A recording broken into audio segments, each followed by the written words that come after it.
Watanzania wenzangu, nimekuwa nikifuatilia kwa makini na ukaribu sana mambo yanayoendelea hapa nchini kwetu. Hebu tusikilize kwa pamoja. Mimi wazee, siamini hata kidogo kwamba umaskini wa Tanzania unasababishwa na Mungu. Au umaskini wa Tanzania unasababishwa sijui na ukoloni. Au umaskini wa Tanzania sijui unasababishwa na hali gani iliyopo nje ya uwezo wetu. Hapana. Umaskini wa Tanzania unasababishwa kwa makusudi kabisa na tabaka tawala. Umaskini wa Tanzania ni umaskini unaokuwa engineered kutoka pale Ikulu. Huo ndio uhalisia. Umaskini wa Tanzania ni umaskini artificial, ni umaskini wa kutengeneza. Ngoja nikupe mfano mmoja mzuri sana. Mwaka huu 2025-26 serikali imepitisha budget ya TAMISEMI trilioni 11.78.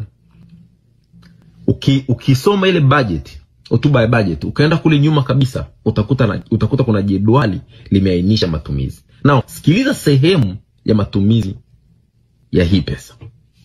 Okay? Mwaka 2025-26 serikali imepanga kuwanunulia magari ya kutembelea wakuu wa mikoa wafuatao. Mkuu wa mkoa wa Simiyu atanunuliwa gari ya milioni 420. Mkuu wa mkoa wa Geita atanunuliwa gari ya milioni 420. Mkuu wa mkoa wa Arusha atanunuliwa gari ya milioni 420. Mkuu wa mkoa wa Pwani atanunuliwa gari ya milioni 420. Mkuu wa mkoa wa Dodoma atanunuliwa gari ya milioni 420.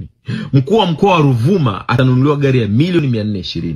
Mkuu wa mkoa wa Kagera atanunuliwa gari ya milioni 420. Wakuu wa mikoa 7 tu wametengewa bajeti ya shilingi bilioni 2.52 kwa ajili ya kuwanunulia magari ya kutembelea. Watu 7 tu, bilioni 2.52 kwa ajili ya kuwanunulia magari ya kutembelea.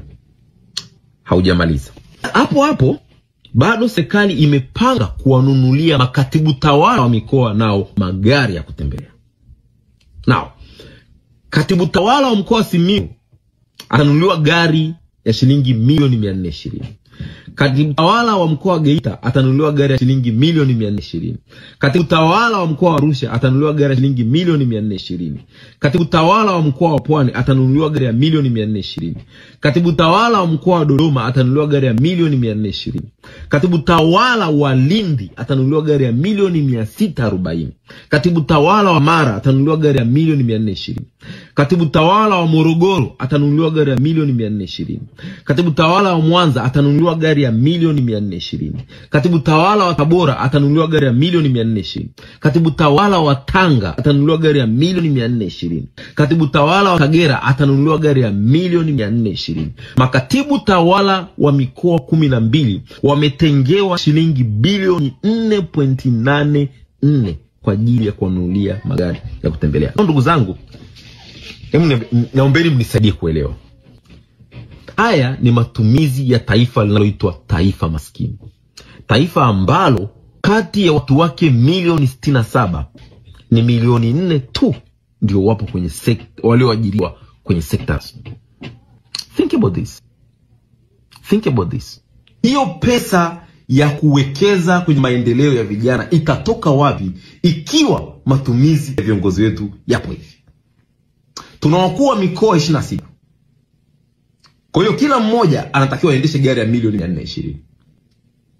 Tuna makatibu tawala wa mikoa 26.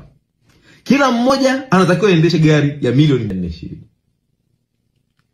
Kuna wakurugenzi wa halmashauri tunao 184 nchi nzima.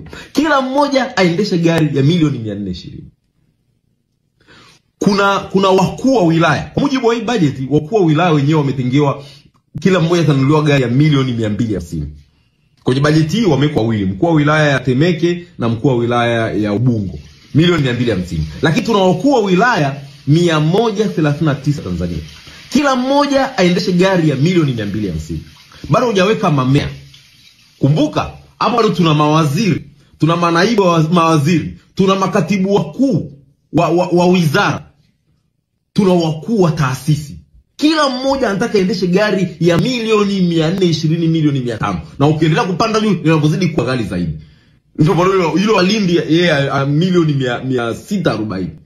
Jaribu kutafakari tu uzito hili jambo. Alafu hii ndo nchi ambayo ina mamilioni ya vijana walioko stuck, waliotelekezwa mtaani. Hawana ajira. Jaribu kutafakari tu walisia hili jambo. Na hapo haya ni magari tu, bado nyumba za kuishi. Ukiangalia kwenye hii budget, mkuu wa wilaya ametengewa zaidi ya milioni 500 ujenzi wa nyumba yake. Mkuu wa wilaya tu. Haujaenda kwa wakurugenzi, haujaenda kwa wakuu wa mikoa, haujaenda kwa mawaziri, kwa manaibu wao, kwa wakuu wa taasisi na kila kitu. Tunatumia trillions of money kugharamia starehe za watu wachache, huku kundi kubwa kabisa la Watanzania likiteseka kwenye umaskini. Alafu somebody from nowhere anakuja kukuambia kwamba umaskini wetu ni ukoloni. Umaskini wetu sijui ni Mungu alipenda. Umaskini ambao wazi kabisa unatengenezwa na watu wachache pale Ikulu wanaoitwa watawala. Alafu tunasema ni Mungu. Mungu gani aina hii? Hii ni amani aina gani tunazungumza katika mazingira aina hii? Ni amani aina gani? Unakuta Mungu wazee kabisa wenye heshima zao wa viongozi wanasema amani. Ni amani aina gani tunazohubiri? Amani gani?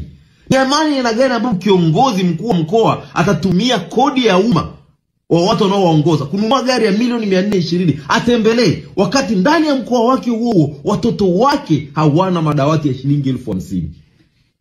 Ni amani aina gani tunazungumza? We are not serious. We are not serious. Je, mwenzangu, umejifunza nini?